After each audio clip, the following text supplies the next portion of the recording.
Bonsoir et bienvenue dans Roleplay. L'aventure continue et lequel d'entre vous peut nous raconter ce qui s'est passé dans l'épisode précédent ? Dans l'épisode précédent, nous nous sommes réveillés à bord d'un navire enchaîné. Nous nous sommes libérés après avoir été réveillés par une espèce par des secousses. Nous avons découvert que notre navire a été attaqué. Nous avons réussi à arracher les chaînes qui nous tenaient et à remonter jusque sur le pont en affrontant quelques adversaires, et nous avons finalement été libérés en fait parce que notre navire était attaqué par des gens qui combattaient les esclavagistes qui nous avaient enlevés. Et je crois que nous étions arrêtés juste après que nous ayons découvert de manière un peu horrifiée que nous n'avions plus de nom, qu'on nous avait volé nos noms. Et on vous amène à bord du Galion Céleste, le fameux briseur de chaînes, où on vous donne des vêtements propres pour remplacer vos haillons d'esclaves, de la nourriture, et quand vous perdez à nouveau connaissance dans la cabine mise à votre disposition, c'est parce que le sommeil réclame son dû et pas à cause de quelque enchantement mystérieux laissé par un elfe au crâne rasé. C'est mieux. Et vous allez chacun faire un jet de perception.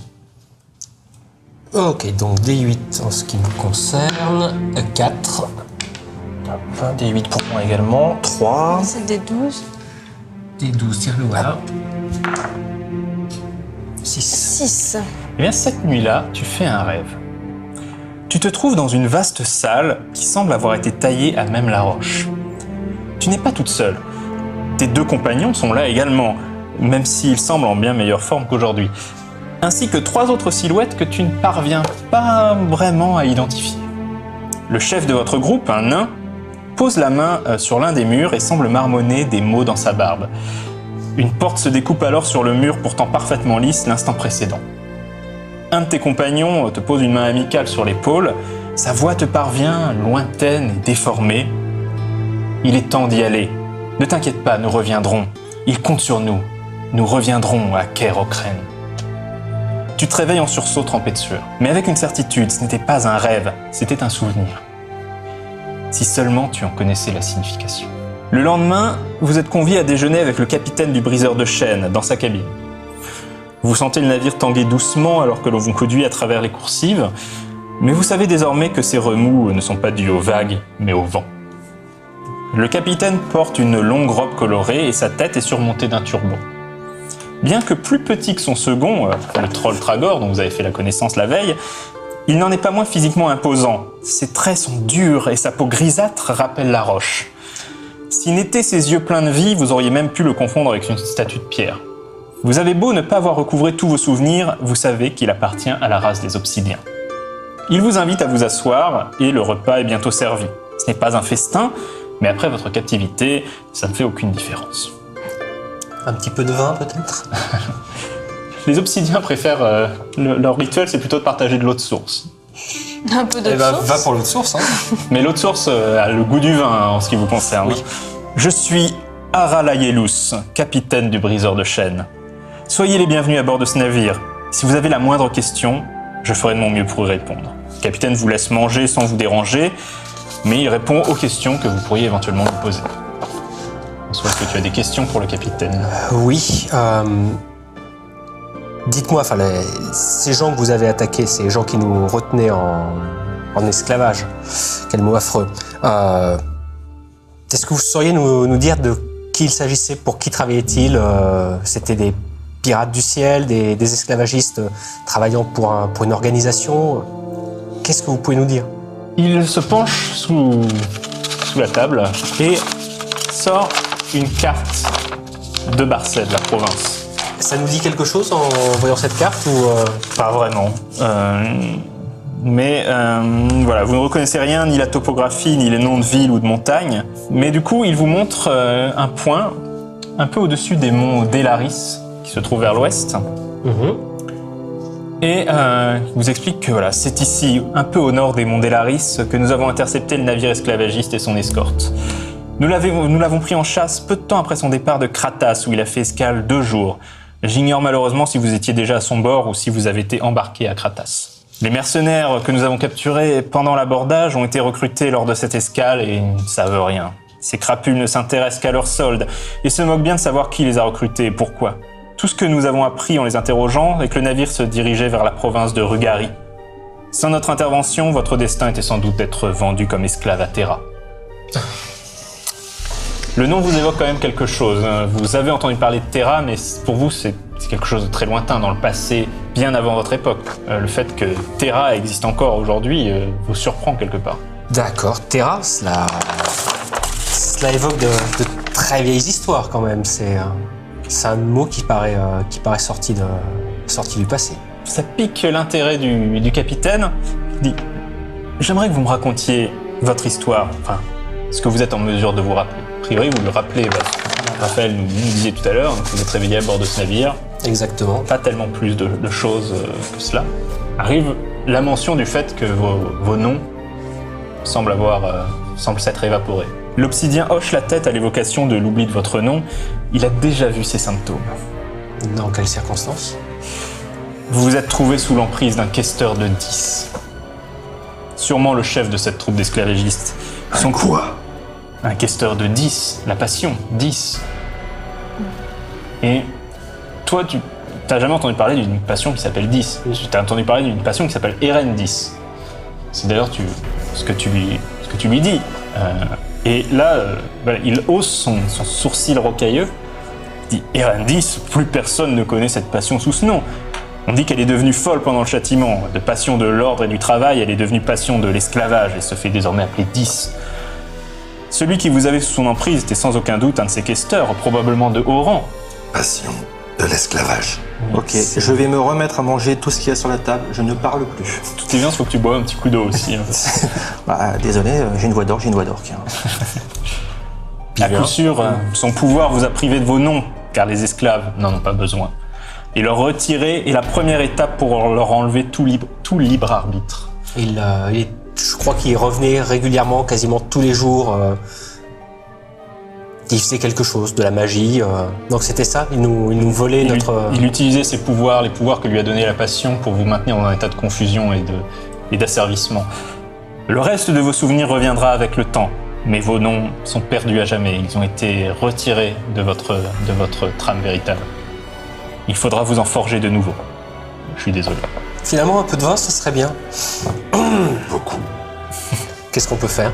Est-ce qu'il y a d'autres choses qui vous sont déjà revenues, peut-être, dans la nuit ? Moi, j'ai le sentiment qu'on est déjà passé à Kerocrène. Kerocrène. Ce nom ne m'est pas familier. Mais des dizaines, non des centaines de Kers ont été creusés avant le châtiment, en prévision de l'arrivée des horreurs.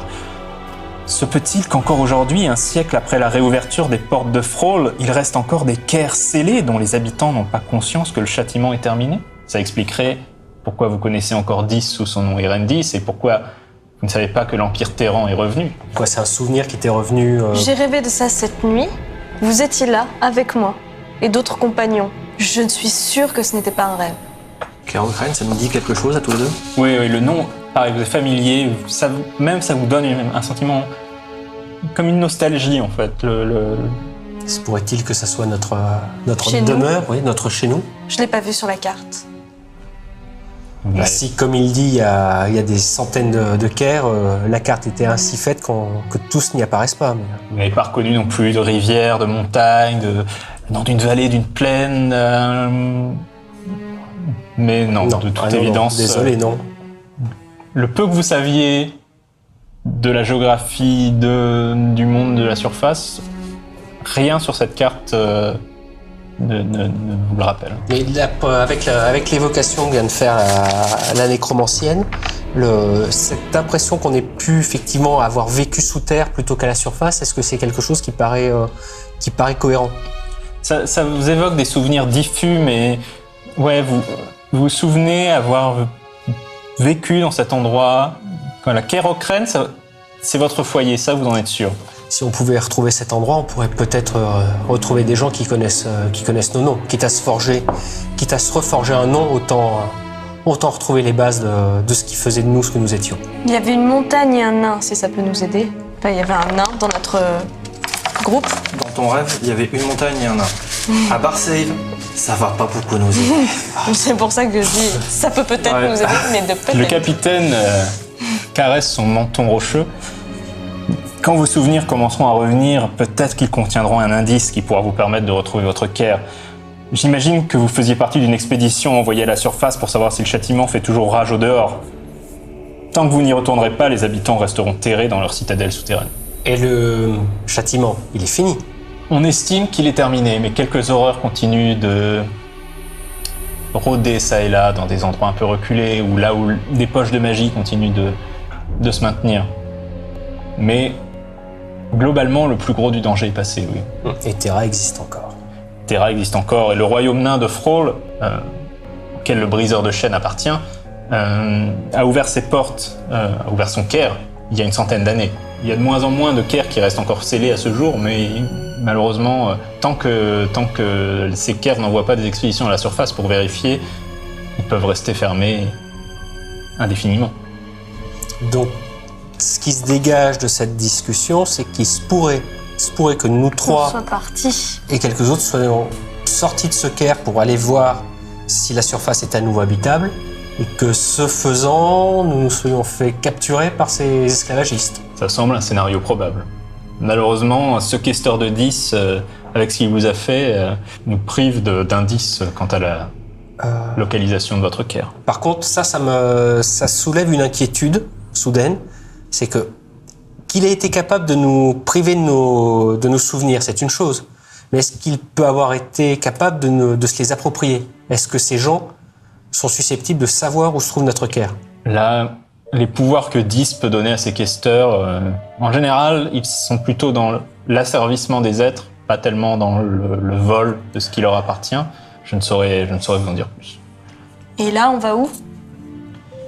Eh bien, le briseur de chaînes est en mission sur plusieurs mois pour patrouiller la frontière ouest du royaume de Thrall et justement traquer les esclavagistes qui continuent de travailler pour Terra, même si Terra a été chassée dans la récente guerre. Sachez que l'Empire continue d'acheter des esclaves qui sont enlevés à Barsev et vendus ensuite sur les marchés dans cette province à l'ouest. À votre place, évidemment, c'est facile pour moi de dire ça, hein, mais à votre place, j'essaierai de me rendre à Thrall, justement. En général, les Caire étaient toujours nommés d'après un village ou un héros local. Donc peut-être que les archivistes de la grande bibliothèque auront entendu parler du nom Okren. Malheureusement, le briseur de chaînes ne rentrera pas à Thrall avant plusieurs mois, le temps que notre mission de patrouille soit terminée. C'est loin. Toutefois, nous retournerons à Kratas dans quelques jours pour nous y ravitailler. Alors, nous pouvons vous y déposer si vous le souhaitez. Vous pourrez essayer d'y retrouver la trace de vos autres compagnons, ou bien simplement de quoi vous rendre à Thrall. De Kratas, il faut compter environ 2 semaines de voyage pour vous rendre Ça sera à toujours Thrall. plus rapide. Faisons ça. Une autre possibilité serait que vous restiez à bord. Nous serions heureux d'accueillir des adeptes tels que vous au sein de l'équipage du briseur de chaînes, au moins jusqu'à notre retour au royaume. Capitaine, c'est une proposition qui est tout à fait appréciable. Nous sommes tous les trois terriblement redevables de ce que vous avez fait pour nous en nous libérant. Mais comprenez bien, nos noms sont perdus, notre Caire, notre maison est peut-être menacée par des esclavagistes.